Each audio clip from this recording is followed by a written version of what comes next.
Health news మీకోసం.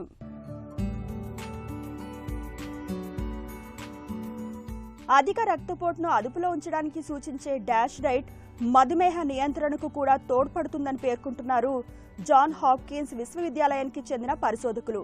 Dash అనేది సరళమైన ఆహార పద్ధతి. ఇందులో పండ్లు, కూరగాయలు, తవుడుతో కూడిన ధాన్యాలు, వెన్న తీసిన పాలు, పప్పులు, గింజ పలుకులు ఎక్కువగా ఉంటాయి.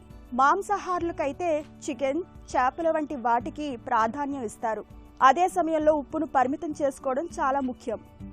ఏ విధంగా చూసినా ఉప్పు రోజుకు 2300 మిల్లీగ్రాముల కన్నా మించకూడదు. 1500 మిల్లీగ్రాములు మించకపోతే ఇంకా మంచిది.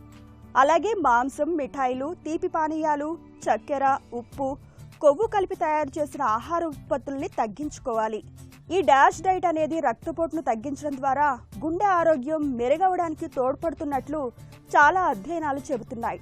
అయితే మధుమేహం గలవారిలో రక్తంలో గ్లూకోజ్ మోతాదుల మీద ఎలాంటి ప్రభావం చూపుతుందనేది స్పష్టంగా తెలియరాలేదు. అందుకే కొత్త అధ్యయనంలో దీనిపై దృష్టి సారించారు. గ్లూకోజ్ నియంత్రణ కోసం పరిశోధకులు డాష్ పద్ధతిలో స్వల్ప మార్పులు చేశారు. తీపి పదార్థాలు, పిండితో కూడిన బంగాళదుంపల వంటి వాటిని మరింతగా తగ్గించారు. దీనికి డాష్-4D అని పేరు పెట్టారు. కొందరు మధుమేహులను ఎంచుకుని 5 వారాల పాటు దీని ప్రభావాన్ని పరిశీలించారు. మామూలు ఆహారం తీసుకున్న వారితో పోలిస్తే డాష్-4D పద్ధతిని పాటించిన వారిలో రక్తంలో గ్లూకోజ్ నిర్ణీత మోతాదుల్లో ఎక్కువసేపు స్థిరంగా ఉన్నట్లు పరిశోధకులు గుర్తించారు. డాష్ డైట్ విధానం అనేది రక్తంలో గ్లూకోజ్ మోతాదులను గణనీయంగా మెరుగుపరుస్తున్నట్లు ఒక నియంత్రిక అధ్యయనంలో తేలడం ఇదే తొలిసారని పరిశోధకులు చెబుతున్నారు.